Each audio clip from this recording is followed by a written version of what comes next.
Hey everybody. So earlier I was talking about how we were very close to getting a lease signed on the 30th Street and 6th Avenue location until they pulled out something very non-standard at the end.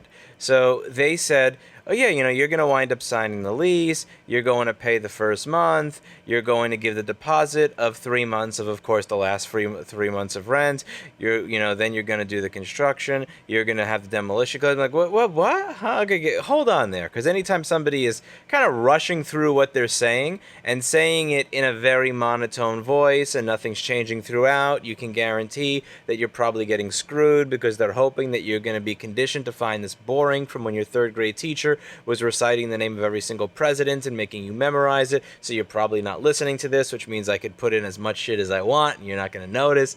Anytime somebody's talking to you like that, by the way, you should listen to everything they're saying, because there's probably a lot of crap hidden in there that is going to screw you over. So I cut him off midway, and it's like, last 3 months? What do you mean by that for the deposit?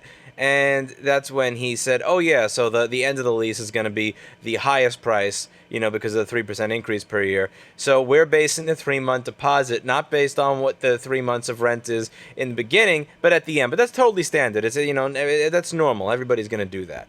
And I found that particularly interesting because I have signed commercial leases before on several different office spaces. When I started the board repair separate company in Brooklyn that had an office, I've had 2 leases, I believe, that I've had a sign for this space. I had a store in Brooklyn. I had a lease on the table from that restaurant. That Lexington Street space gave me a lease application and also the lease terms that they would be. Just today, not a single place I have ever signed a lease on, personal, commercial, otherwise, has ever said, oh yeah, in your 10-year lease, your security deposit's going to be based on the last 3 months rather than the first 3 months, causing you to have to pay an additional $13,000 to $15,000. Surprise!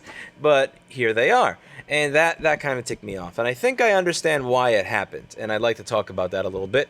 And, one of the things, anytime I'm about to get screwed over on that colossal level, one of the things I try to do is I try to figure out what went on. So what went on that would have went on similarly, and how would that have happened at my company? So let's just say that the most plausible scenario I can come up with is something like this. So let's say that somebody comes in, they have the newest MacBook Pro, and they need the screen replaced. And the cost of the part is like $250 or something up from there, and it's a very difficult high labor repair to replace the LCD cell by itself in these machines. And the person at the front mistook it for one of the 10-year-old machines where you're literally taking out 4 or 8 screws. The screen just comes right out, goes back in easily. The screen costs like $38. It's easy breezy, beautiful cover girl, and tells them $150 instead of the price of, let's say, $3 or $450.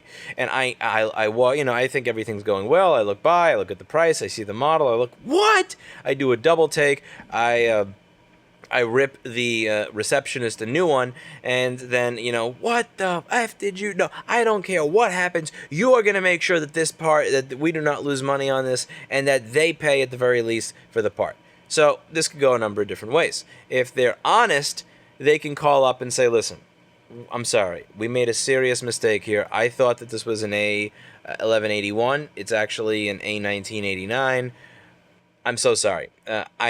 The price that I quoted you for the entire service, part included, is actually about half of what we're even paying for the part. I can't go ahead with this deal. I am very sorry. If there's anything we can do, meet halfway to work it out with you, maybe we could do that. Or I simply have to rescind this deal. I will happily deliver this for free to a repair shop of your choosing, but I am not able to do the job here. I'm sorry. Or they can just eat it and say, we're just going to give it to you for the cost of that. Or they can go the dishonest way and try to pretend that there's a bunch of other stuff that you need done. Yeah, maybe you need looks like you need the screen cable replaced as well. Oh, your webcam's not working properly, so we have to replace your entire assembly. And yeah, it looks like your back layers are not reusable, even though in this case they are reusable. In some cases they're not reusable. Your case seems like that case, even though it actually isn't. So we have to replace the entire assembly, and that's a different price than the LCD we quoted you. Some bullshit they pull up in order to get that amount out of the person if they are stupid enough to believe it. There's many ways that you can go about this situation when you're caught. And I think that's exactly what happened here. Somebody walked through the office and saw, wait a second, $70 a square foot Commercial. What, are we talking about office or ground floor? 70 Midtown. In Midtown, you actually gave them a lease. You gave them a lease offer for $70 a square foot, a few blocks from Penn Station. What the hell? And before the first-year intern or that first-year associate or whoever the hell was handling that transaction could even explain, but boss, it's a dilapidated building. But boss, they're gonna have to put over $100,000 into construction to make it work. But boss, the building's probably gonna be gone in a few years anyway. You don't want to be playing musical tenants with it, and that's a good offer for a building that's kind of old and shitty to begin with and needs a bunch of work. Take it. It's a recession. It's gonna be even if there's no economic recession, there will be a real estate recession when this bubble bursts. It's a good. Before he could even say that, he just got browbeat so many times because the owner saw, or the higher upper management saw, $70 a square foot, Midtown retail, and lost his shit. So the guy had to come back, and he's like, shit, how am I going to make this work? Oh, crap. Well, the rent's there on paper. Fuck. And we already said the amount of months for the deposit. Fuck. And the demolition clause is already... And the amount of taxes he's sharing is already... Oh, God. Wait, I said 3 months. I didn't say 39,000. I said 3 months! Okay, is it the 3 months now or the 3 months later? Yeah, that's what I could do to get some more money. Maybe get my boss a little less pissed. Yeah, I'm gonna tell him that the deposit is gonna be an additional 13 to 20,000 over what he thought it would be. That's how I'm gonna get my way out of this without having to explain myself or the fact that I made a mistake. Rather than actually admitting that I screwed up, let's return to the negotiating table. My bad. I can't give it for this price. I'm sorry. Maybe we can make a concession elsewhere. And rather than return to the negotiating table, I'm just going to pretend that all along that 3 months was actually the last 3 months because it's a 10-year lease. And then he seems like a young guy, not really that experienced. I'm going to let him think that that's standard. He probably wasn't know any better. This kid, he probably was born wealthy, little bastard walking around a V-neck T-shirt and sneakers to get a store. He probably doesn't even know the value of money. He'll just eat it up. Wrong! And that's the thing that pisses me off with this situation, is that you could have easily gone about it the honest way. You could have gone about this the honest way and simply said, you screwed up. I can't give it for this. I'm sorry. I understand if you're not going to take it. Would you like to return to the negotiating table? Rather, you hid behind your agent or you hid behind your intern or your lower associate and decided to pretend that that was what you intended to do all along. That's so ridiculous on so many levels. For so many reasons. I mean, people have said, well, why don't you just pay it? It's not a lot. Why don't you just pay it? Why don't you just pay it? Why don't you just pay it? My PayPal address for the business is steve@rossmangroup.com. If it's such a negligible amount of money, then why don't you send that 15 grand to me? Exactly. Cause it's not. Because if somebody were to tell you, oh yeah, by the way, this is a surprise $13,000 to $15,000 that's totally non-standard, why don't you just pay it? You wouldn't do it. In your life, when it's your wallet, your checking account, your credit card, your money, your possessions, you wouldn't do it. But you would tell me to do it. Because you're a fuck. Anyway, but besides the salt at YouTube comments there, the people saying that that's not a lot don't understand that there are other spaces out there. That 28th Street and Lexington location, they did not want a 3-month deposit with the last 3 months. They're willing to entertain a 2-month deposit with the first 2 months. So one space is going to wind up having a move-in cost with before construction, of course, of $39,000. The other is going to have a move-in cost pre-construction of $66,000. Now, the other thing is, the place with the lower security deposit is actually the place that's in better condition. That's the thing. That's the other funny thing about security deposits. That whole thing with the security deposit, that's there in case I screw up the space. So you have a space with holes in the ceiling, messed up floors where somebody decided to put tile over rug over who knows what the hell else, that needs plumbing fixed, that needs ventilation and ducting installed, that needs the electrical work upgraded, that needs the entire storefront redone. All of this crap.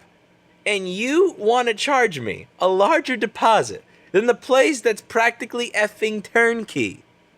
No! Just effing no! That's not the way this works. You don't get to say, well, you liked it, why are you being stingy? It's just an additional $13,000 to $15,000. No! It's the fucking principle. You want 3 months of the end deposit when your space is in shittier condition than the space that wants 2 months of a lower deposit. Are you out of your effing mind? And one of the things that I think is important here when people have said, well, it's going to take you long, you're going to have to go back and forth, you're going to have to look at these other places, is it really worth it? You're probably not going to find better, do you really want to prolong it? It's only this much money. I mean, besides the fact that not a single one of those motherfuckers that say that thinks that 13 to 15K is so little that they're just willing to send it to me. Because that's the thing, if I had a friend and he's saying, there's no point in this being an extra $20. That person tried to screw me out of $20. I can't believe I may just give him $20 to shut the fuck up because it's fucking $20. And to me, $20 is not a lot of money. I'll give it to you. But that's the thing. That's because $20 really isn't a lot to me. Those people playing like they're high rollers, they don't have $15,000. They probably don't make $15,000 a decade. But I digress. The other thing to take into account here is that many of you who say that are falling for that sunken cost fallacy. So many of the comments that I've gotten have said, you're probably not going to find better. You've put in all this work. Do you really want to put in all this work again? And that's another one of those fallacies that they're going to use in addition to the square foot fallacy. The square foot fallacy is when they say it's 1,800 when it's 850. This is a fallacy where you say, well, you put in so much work already, right? Shouldn't you just deal with it because you put in that work already? You have a failed relationship, but you've been with her for 5 years. So shouldn't you just continue arguing every single day for the rest of your life and being miserable because you have 5 years put in with this person? That's a terrible way to view life, and especially a terrible way to view real estate. One of the things I mentioned when I was looking for this space is that it's probably going to take at least 6 months to find, because it took me 6 months to find the space I have. And my God, if I could have shown you, if I actually had a YouTube channel in 2011 when I was viewing all the spaces that I'm looking at right now, many of them were absolutely effing horrible. And I thought that they were the best I was going to get. There was a $1,700 space that was about 2 to 250 square feet on, I believe, St. Mark's between 1st and A. Absolutely awful. I actually thought I could make do with that as a business. There was another space I saw that was on 10th Street and 1st Avenue. This is a place that I think now is a glasses shop or an eyeglass place or something like that, optometrist office. And that space was about $9,000 to $9,500. It's slightly smaller than I have now. Let me repeat. It's slightly smaller in overall size from when I toured it than what I have now, and they were asking $9,500. My current space, even though it was a dilapidated dump, take that into account, was $3,500 at the time. So the space that somebody told me you should take because you're probably never going to find better was literally almost 3 times the cost of what I currently pay. And I was this close to renting it. And as I said in a recent video, when somebody says, you're not going to find a better deal, why are you even bothering? You're not going to find a better deal. There is no better deal. I walked 1 block north and I found a better deal. I went from 10th Street and 1st Avenue to 11th Street and 1st Avenue. And then I found a space that was slightly bigger, that was 1/3 the effing cost. This is what happens when you don't fall for that sunken cost fallacy. Because at this point, I started looking for new spaces around July or August. It's now September. I've spent my whole year on this. Oh my God, I should just take the space. The broker is telling me I'm not going to find better. The same day, as I'm walking to the train, I found better. There's always going to be better out there. And the way that you're going to find the better is knowing when a no is required. How do I put this? You have to know what your walk-away point is. So if you get what you want, then you take it. But if you don't get what you want and you know what you want ahead of time, then you walk away. Or, at the very least, if you don't know what you want, you need to understand what you don't want. Now, don't you, BlackBerry? Who's the world's cutest kitten? Oh, you're the world's cutest kitten. Oh, we love you so much, Blackberry. Good girl, good girl. Who's a good kitty? Oh, you're a good kitty. Oh, you're a good little kitty. Good kitty, good girl.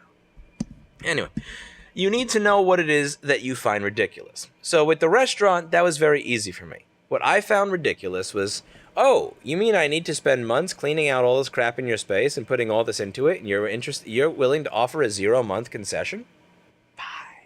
And with a space like this, it's one of those things where I didn't have it written down, but now I have it written down for the future, which is pretends that the concession is your normal 3-month, figures out that they probably went too low on the deal, and rather than be honest in negotiating, says that they are going to charge me a 3-month deposit based on the end of a lease, and then lie and claim that it's standard behavior, which it is not.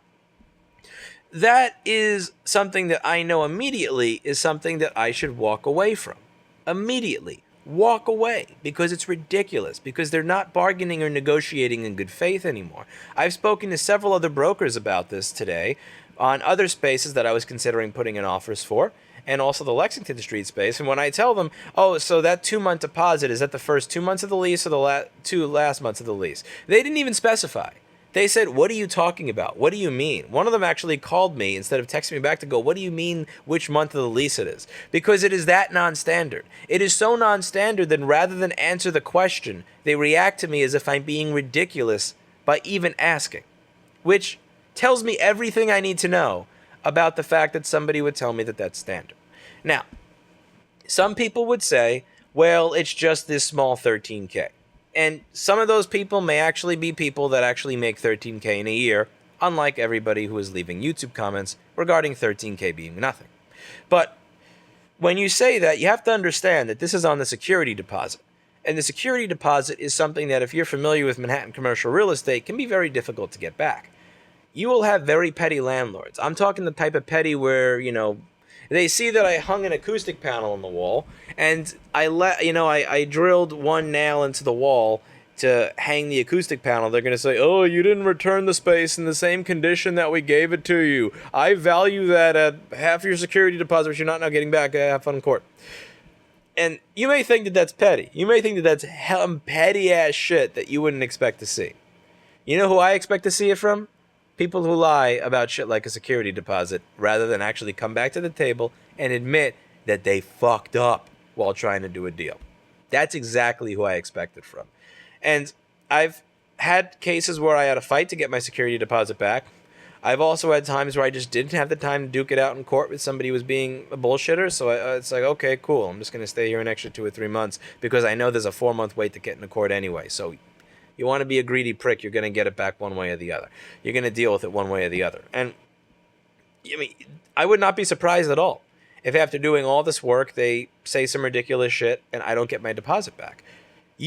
People have this idea in New York real estate, and I think it's adorable. I think it's adorable that the security deposit is getting put under the bed of the landlord into a little safe, and he keeps it there until your lease is over, and then he hands it back to you. He's definitely not investing it. He's definitely not using it elsewhere. He's definitely not using it to buy himself another adorable black kitten. He's not using it to, put it towards his car or renovating his house or investing in another space that he's building to get another security deposit. Nope, that's just sitting in a safe right under his bed. And the moment your lease ends, he's more than happy to return it to you. No, there's always going to be an incentive for them not to return the security deposit. It's always like that. It doesn't matter if you put $80,000 into renovating a dilapidated shithole into a perfect white box space. They will find something. If they are the type of petty douchebags that are willing to lie on something like this, rather than admit up front that, look, we screwed up, can we return to the negotiating table? When you try to do that type of underhanded shit and try to convince me that something's standard when it's not, I know that you're fucking around. And there are a lot of people saying you should trust Alan. I don't know why you don't trust Alan. I like Alan. I've said in many of these videos, I think he's the most honest broker I've met. That's not saying very much. That's like saying that Blackberry is the blackest of all my black kittens, which again, is not saying much. Look at that. She's as dark as my Uniqlo shirt. Adorable. But she, I trust him, and I like him as much as I can trust and like somebody that I've known for 2 weeks. I say that with the most respect. When somebody says that you should trust this individual and doesn't understand why I don't. Let's say you've had a friend for 30 years. You haven't had a friend for 2 weeks. You've had a friend for 30 years. And they tell you around 8 o'clock at night, okay, look at the sky now because the sun is going to start getting much brighter than it was earlier this afternoon. And by midnight, it'll be brighter than it's ever been on a normal day, not an eclipse or anything. And he tells you that every single day. You would probably think that A, they're lying, or B, they're losing their mind. Either way, not very trustworthy because it doesn't matter how long you've known them when they're telling you something that is so demonstrably incorrect and untrue in every way, shape, and form that it may shake the trust that you had in them prior. I like Alan. I think he's a nice guy. I think he's a well-meaning guy. I think he's a great guy. But when the real estate company says that, the real estate holdings company said that this is standard, and then he tells me that that is also standard, I need to take my trust for Alan and then also weigh it alongside every single other commercial lease that I've ever signed and paid a deposit on, every other commercial lease that I've been offered, every other commercial lease that I've negotiated, every commercial lease that my ex-employers used to have to deal with and negotiate, and realize that I have never, in the span of my life, heard of somebody or experienced myself a 10-year lease where the security deposit is based on the cost of rent at the end of it rather than the beginning. I cannot trust that because there is no evidence of it. There is no experience of it. There's no anecdotal evidence of it that I can even find of that being the case. So I can't. I'm not just going to take that. And the lesson to be learned here is that sunken cost fallacy is very real. It's easy for people to say, I've been spending so much time on this. Don't you want to just get back to work? I do want to get back to work, but I also don't want to fuck myself. And I was this close. I was this close to saying, fuck it. I can't afford it. I don't know how I'm going to afford it, but I'm going to sign a lease in that $9,500 space because I'm done. I'm 6 months into this. I give up. I'm going to listen to this person. I've been through so many brokers. What happened that same day that I had that thought? On the way to walk into the train, I see an empty shop at 186 First Avenue. I see the super. I see the landlord just so happened to be sitting there. And I decided to have a conversation. And then I wound up taking down some phone numbers that I wound up calling later to have another meeting. And I found a space that was about 40% the cost of the other space that I wouldn't do better than. The reality is that this is a process that takes time. It's probably going to take me a good 6 months again. And I'm less than 2 months into it right now. I started this process in August of last year. I think Blackberry got some hair on my head. Now it itches. Blackberry, why are you so furry, girl? Why do you have to be so cute? Get away with everything. I'm less than 2 months into it. And that may mean I have another 4.5 months to go. But the reality is that it's better to do that than to take a shit deal that you're going to have to live with and pay for the next 10 years. It's a very bad idea to get stuck in a crap deal. And one of the things that I appreciate about this, I genuinely do, is that I have some of the best employees on earth.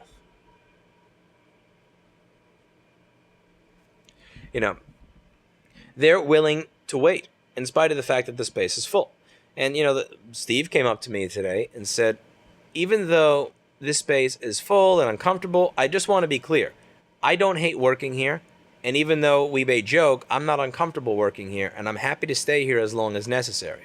And I had 2 other people also come up to me and say, I don't hate working here. I don't want you to think that you need to sign a crap deal immediately because we are all about to leave because we hate working here. We don't hate working here. Thank you for the opportunity. I'm not going to leave just because you don't get a bigger space immediately, nor do we hate being here.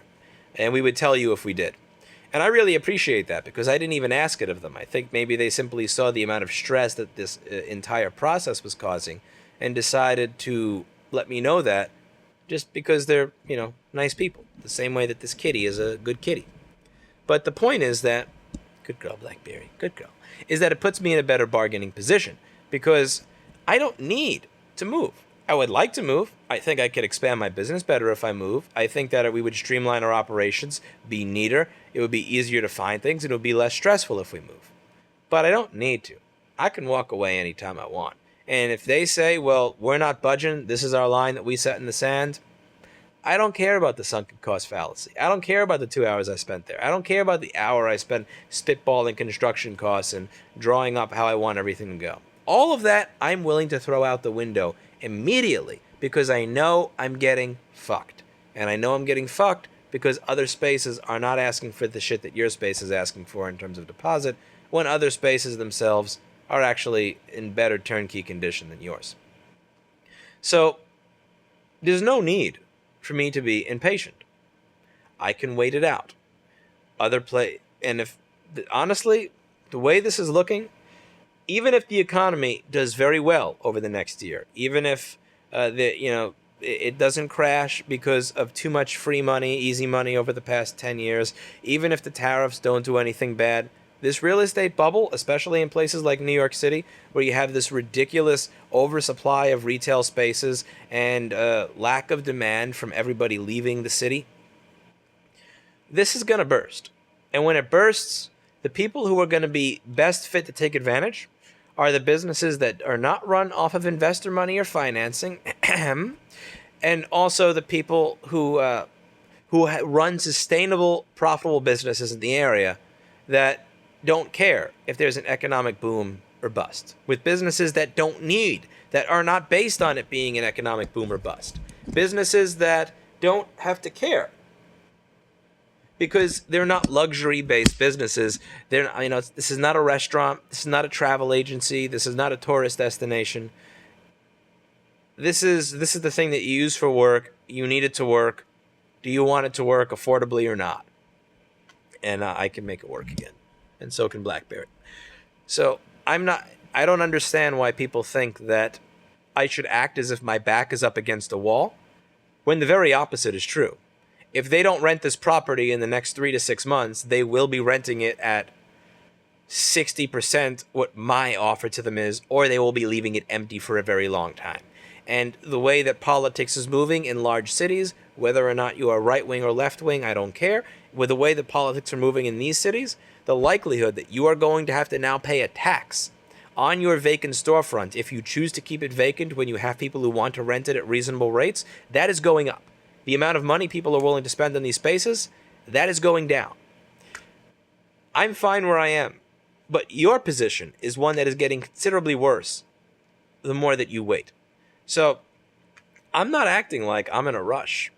I'm happy to walk away from every single one of these spaces and keep looking, and I'll keep putting in the work that's needed to be put in. When people like Eli say, you may go bankrupt if you do this, that, and the other, I hear what he's saying. If you make the wrong decision, you do go bankrupt. But one of the reasons that I don't go bankrupt, and one of the reasons that my old companies, the 2 other companies I had that closed, simply closed rather than went bankrupt, is because I did not make these type of emotional seat-of-my-pants decisions where I decided, you know what, that's a really bad deal, but the money's in my bank account right now, so I might as well just do it and not care that it's a bad deal. Let me just throw away 5 figures of money for nothing, even though it's not really worth the value. That's not something that the kind of person who can afford to feed BlackBerry Wellness would do. And that's not something I plan on doing into the future. Is it, girl? Oh, you're such a good kitty. You are such a good girl. You're such a good BlackBerry. Come here, BlackBerry. Where's a good BlackBerry?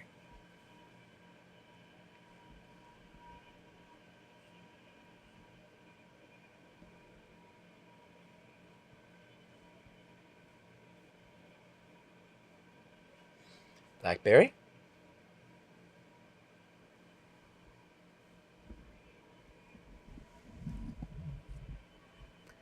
That's BlackBerry the kitten. So that's it for today, and as always, I hope you learned something. Wish me luck. Let's see if if the company that owns that building gets their head out of their ass tomorrow, so that we have a lease that I can show to my attorney to sign. If not, we move on to another building. And we'll have season 2 of Rossman Real Estate Group.